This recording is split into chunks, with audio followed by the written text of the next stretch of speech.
Selamat siang dan salam sejahtera untuk kita semua. Pertama dan terutama sekali, marilah kita panjatkan puji dan syukur atas kehadiran Allah Subhanahu wa Ta'ala.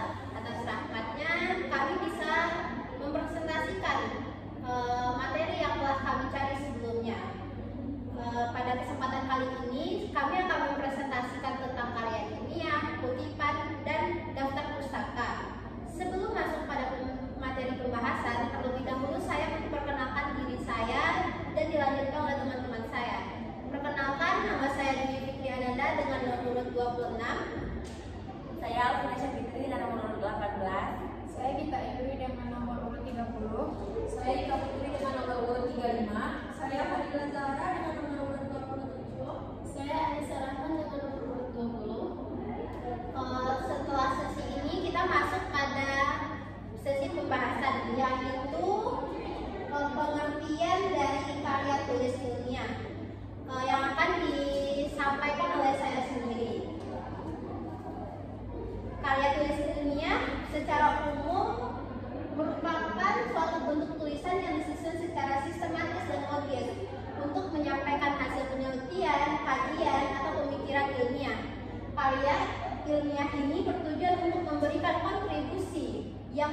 kontribusi terhadap perkembangan ilmu pengetahuan dan dapat dipertanggungjawabkan secara akademis. Berikutnya pengertian menurut para ahli. Menurut para ahli yang pertama adalah Nur Salam. Ia menyatakan bahwa karya tulis ilmiah adalah tulisan yang ditulis berdasarkan metode ilmiah dengan tujuan untuk membagikan pengetahuan baru kepada masyarakat secara akademis. Menurut ahli yang kedua adalah Sukma Dinata, di mana ia menyampaikan karya tulis ilmiah merupakan laporan hasil penelitian yang memperlihatkan proses berpikir logis dan kritis. Menurut para ahli berikutnya yaitu Widya Stuti, di mana ia mengatakan karya tulis ilmiah adalah hasil olah pikir penulis yang dapat dipertanggungjawabkan dan mengikuti kaidah-kaidah ilmiah. Berikutnya yaitu jenis-jenis. Jenis-jenis yang pertama yaitu artikel ilmiah, makalah, tesis, dan disertasi. Yang keempat adalah laporan penelitian, dan yang kelima adalah karya ilmiah populer. Yang berikutnya yaitu struktur yang akan disampaikan oleh Gita Ayuri. Kepada kita, dipersilakan. Terima kasih moderator yang telah mempersilahkan saya untuk mempresentasikan materi selanjutnya. Selanjutnya saya akan membahas mengenai struktur karya ilmiah. Yang pertama adalah judul. Judul berisi tentang pernyataan topik penelitian secara jelas dan ringkas. Yang kedua adalah abstrak. Abstrak berisi ringkasan dari keseluruhan isi karya tulis. Yang ketiga adalah pendahuluan, berisi tentang perkenalan topik, latar belakang dan tujuan penelitian. Yang keempat adalah tinjauan pustaka. Tinjauan pustaka berisi tentang penjelasan literatur yang relevan dengan topik penelitian. Yang kelima adalah metodologi. Metodologi berisi penjelasan metode yang digunakan dalam penelitian. Yang keenam adalah hasil dan pembahasan. Ini menyajikan hasil penelitian dan analisisnya. Yang ketujuh adalah kesimpulan. Kesimpulan berisi tentang penyimpulan temuan dan memberikan rekomendasi. Yang kedelapan adalah daftar pustaka. Daftar pustaka berisi tentang daftar referensi yang digunakan dalam penulisan karya tulis. Terima kasih, saya kembalikan pada moderator. Baik, saya ucapkan terima kasih kepada Gita Ayuri. Berikutnya kita masuk pada penjelasan karya tulis ilmiah yang akan disampaikan oleh Ika Putri. Kepada Ika Putri, dipersilakan.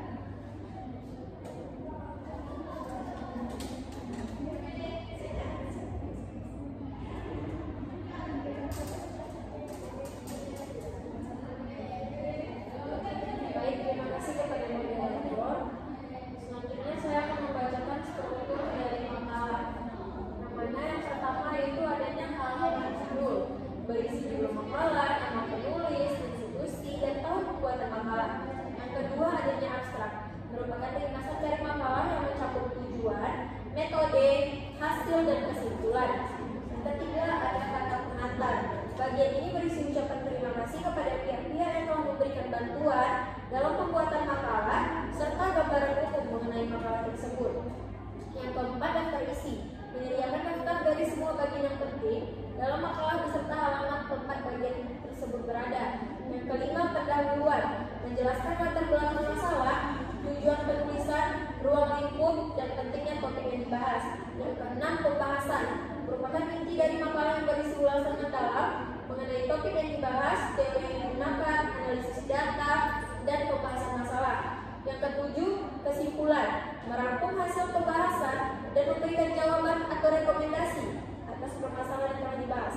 Dan yang terakhir yaitu daftar pustaka, berisi referensi yang digunakan dalam penulisan makalah seperti buku, jurnal, artikel, dan sumber lainnya.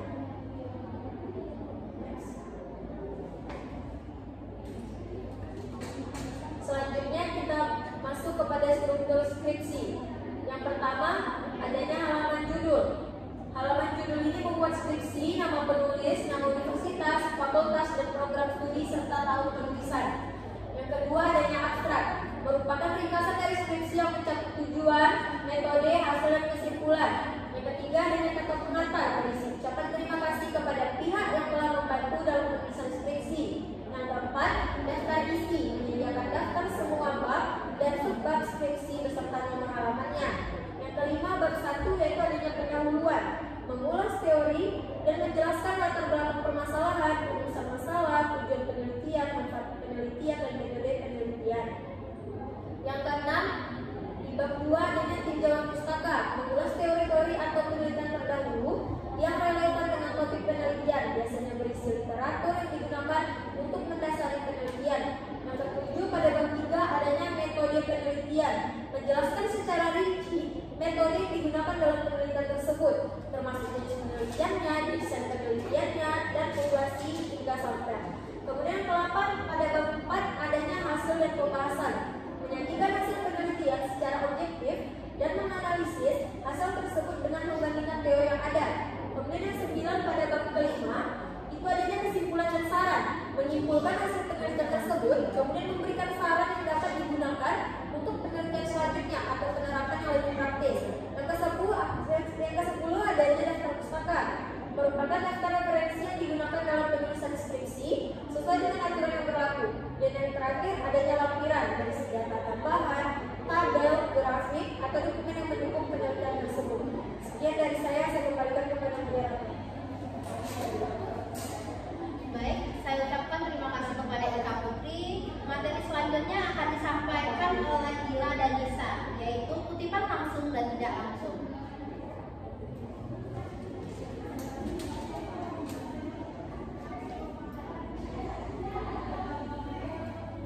Baik, terima kasih kepada moderator yang telah memberikan saya kesempatan untuk menjelaskan materi tentang kutipan langsung. Kutipan langsung adalah kutipan yang diambil persis seperti aslinya tanpa mengubah kata-katanya. Kutipan langsung di sini dibagi menjadi dua jenis. Yang pertama yaitu kutipan langsung pendek. Kutipan langsung pendek ini ditulis kurang dari 4 baris, ditulis dengan menyatu dalam paragraf dengan tanda kutip.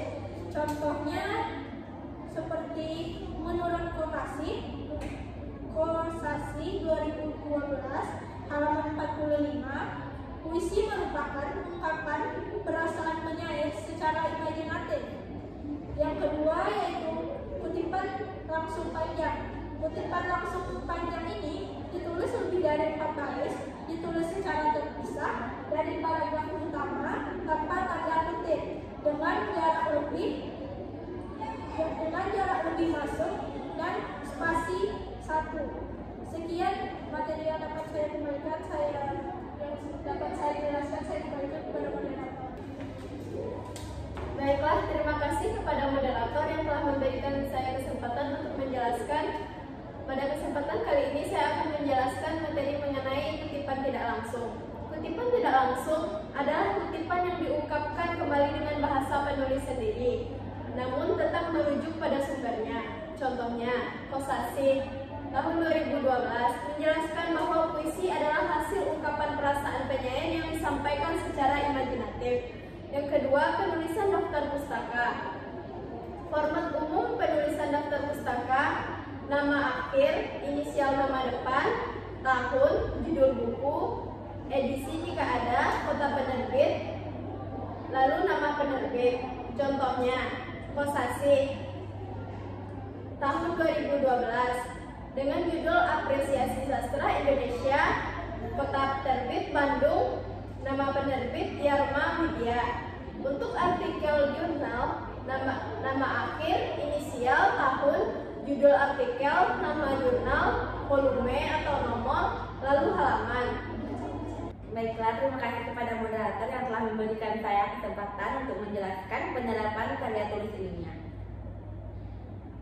Dalam tulisan ilmiah perlu menerapkan ada 3 terapan, yaitu yang pertama kutipan langsung jika ingin menunjukkan pernyataan penting dari sumber asli. Yang kedua, kutipan tidak langsung untuk menjelaskan ulang dengan gaya bahasa sendiri. Yang terakhir, daftar pustaka ditulis di akhir tulisan sebagai daftar referensi dari sumber yang dikutip. Sekian dari saya kembalikan kepada moderator.